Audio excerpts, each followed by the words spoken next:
ये कहानी एक ऐसी लड़की की है जो पैसों के लिए एक बूढ़े आदमी से शादी कर लेती है, लेकिन वो उसकी इच्छाओं को पूरा नहीं कर पाता, जिस वजह से वो अपने गैराज में काम करने वाले एक काले एनाकोंडा को फंसाकर उसके साथ क्या क्या करती है, यही हम इस वीडियो में देखेंगे। मूवी के शुरुआत में हम लोग माइक नाम के एक आदमी को देखते हैं। वह जॉब के लिए एक बड़े से शहर में आ रहा था। माइक पेशे से एक मैकेनिक है और उसे किसी भी तरह की गाड़ी ठीक करना आता है। इसके बाद माइक एक गैराज में जाता है, लेकिन यहाँ आकर उसे यह पता चलता है उसे यहाँ आने में काफी देर हो चुका है, इसलिए उसे इस गैराज में काम नहीं मिलता है। अब वह शहर में काम की तलाश में इधर उधर भटकता है, लेकिन उसे कहीं भी काम नहीं मिल रहा था। वह यहाँ काफी परेशान हो जाता है। इस नए शहर में माइक के पास कोई घर भी नहीं था, इसलिए वह थक हार कर रास्ते के किनारे बैठ जाता है। थोड़ी ही देर बाद हम लोग निक नाम के एक और आदमी को देखते हैं, जो कि अपने काम को खत्म करके इसी रास्ते से गुजर रहा होता है। उसी वक्त एक चोर आकर उस पर हमला कर देता है। इन दोनों के बीच में लड़ाई होने लगती है। माइक वहीं पास में ही आराम कर रहा था। जब माइक ये सब देखता है तब वह दौड़ता हुआ आता है और वह उस चोर से फाइट करके उसे भगा देता है। थोड़ी ही देर बाद पुलिस भी यहाँ आ जाती है। निक पुलिस को अपना बयान देता है। तभी निक की वाइफ जेनी भी यहाँ आ जाती है। निक देखने में काफी बूढ़ा था, लेकिन उसकी वाइफ जेनी काफी जवान और खूबसूरत थी। निक यहाँ जेनी को माइक से मिलवाता है और वह उसे बताता है किस तरह माइक ने मेरी जान बचाई। ये दोनों लोग माइक को शुक्रिया कहते हैं। माइक यहाँ से जा ही रहा होता है, तभी निक उसे आज रात के लिए डिनर में इनवाइट करता है, जिस पर माइक भी मान जाता है और वह निक के साथ उसके घर पर आ जाता है। डिनर करते ही वह माइक निक से कहता है, मैं एक मैकेनिक हूँ। मैं शहर में काम की तलाश में आया था, लेकिन मुझे कोई भी काम नहीं मिल रहा है। यह सुनकर निक उसे यह कहता है, मेरा भी एक गैराज है और मुझे भी एक मैकेनिक की जरूरत है। अगर तुम चाहो तो मेरे गैराज में काम कर सकते हो।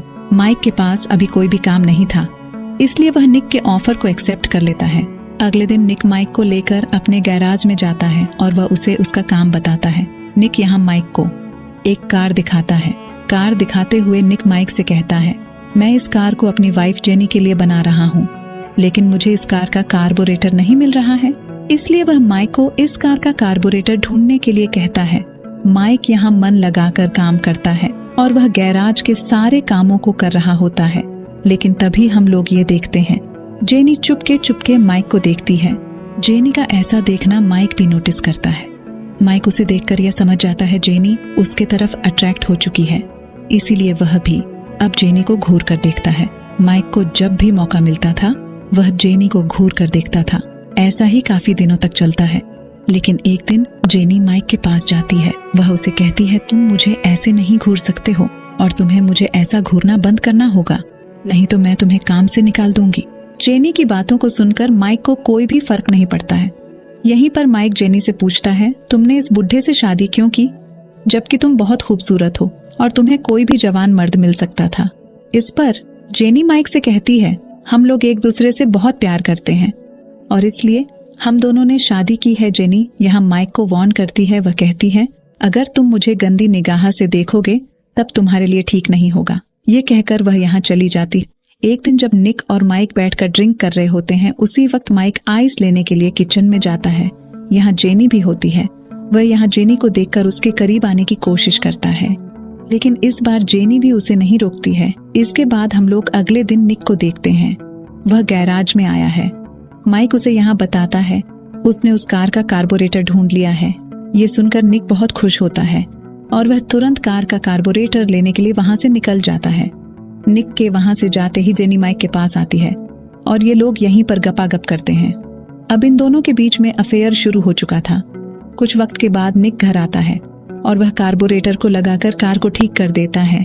इसके बाद वह उस कार को लेकर ड्राइव करने के लिए जाता है। तभी जेनी माइक से कहती है, हमारे बीच अभी जो भी कुछ हुआ था वो सिर्फ एक गलती थी और हम लोग ये गलती फिर से नहीं दोहराएंगे, क्योंकि मैं अपने हस्बैंड को धोखा नहीं देना चाहती हूँ।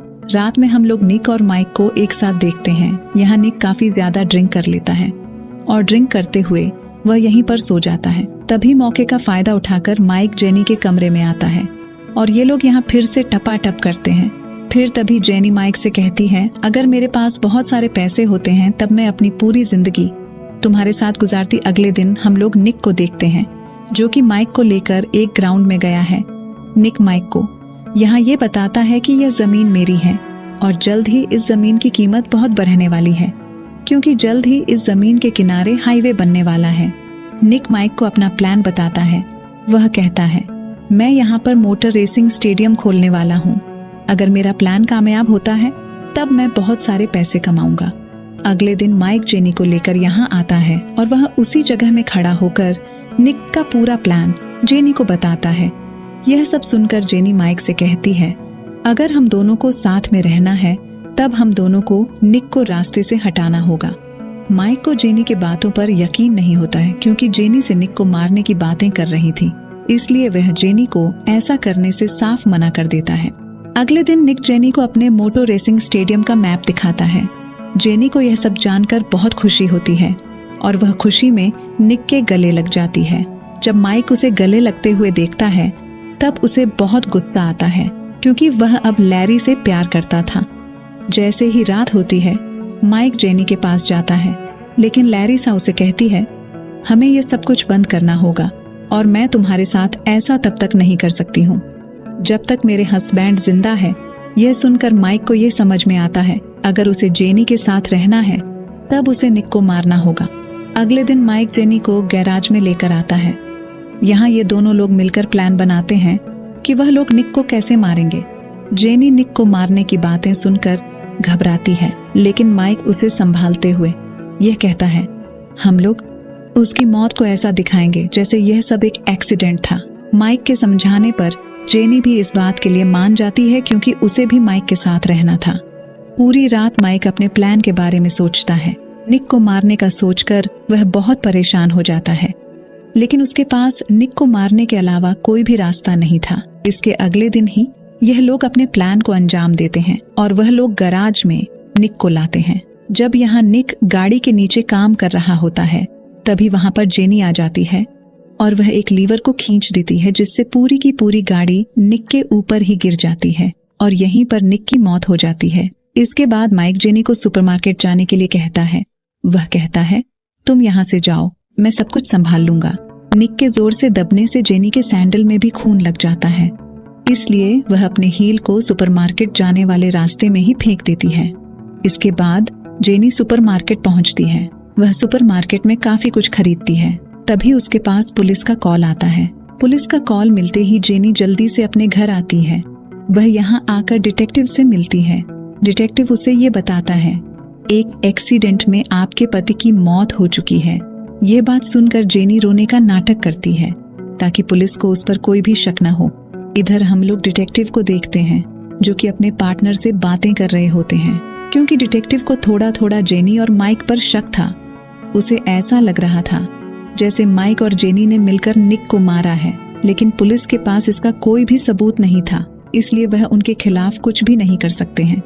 इधर माइक और जेनी मिलकर उस हिल को ढूंढ लेते हैं जिसे जेनी ने सुपरमार्केट जाते हुए फेंका था, क्योंकि उस सैंडल में खून लगा हुआ था, इसलिए वो लोग उस सैंडल को घर लाकर जला देते हैं।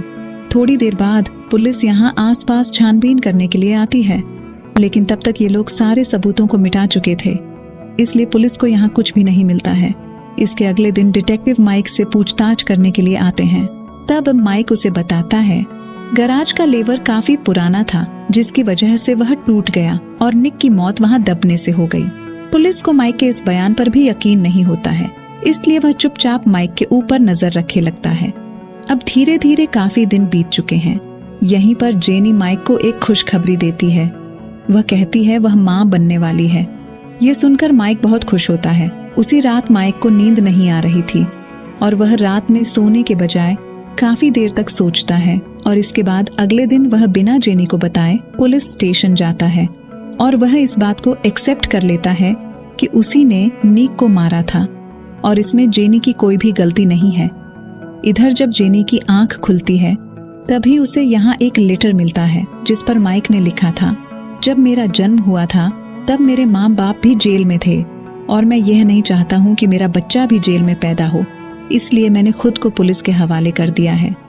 इसके बाद हम लोग मूवी में काफी समय बाद का सीन देखते हैं। यहाँ निक का ड्रीम मोटर स्टेशन बनकर तैयार हो चुका है और इस पूरे बिजनेस को जेनी साही संभाल रही थी। उसका बिजनेस काफी सक्सेसफुल हो चुका था, जिसकी वजह से जेनी को बहुत सारे पैसे मिल रहे थे। वहीं दूसरी ओर हम लोग माइक को देखते हैं, जो कि अभी भी जेल में है और लैरिसा उसे अक्सर अपने बच्चे की फोटोज भेजती थी, जिसे देखकर माइक मन ही मन में खुश होता था। अगले सिनेमा हम लोग जेनी को देखते हैं। वह अपने ऑफिस में बैठकर काम को कर रही थी। वह अपने असिस्टेंट से उसके बच्चे की फोटोज ले रही थी। यहाँ पर हम लोग ये जानते हैं लैरिसा कभी प्रेग्नेंट हो ही नहीं थी और ना ही उसका कोई बच्चा था जो फोटोज माइक को भेज रही होती है। वो उसके बच्चे की नहीं बल्कि उसके असिस्टेंट का बच्चा है। फिर हम जेनी के पास एक लड़के को देखते हैं। ये वही लड़का था जो शुरुआत में निक पर हमला किया था, क्योंकि जेनी और इस लड़के का अफेयर चल रहा है और इसी के साथ ये मूवी खत्म हो जाती है।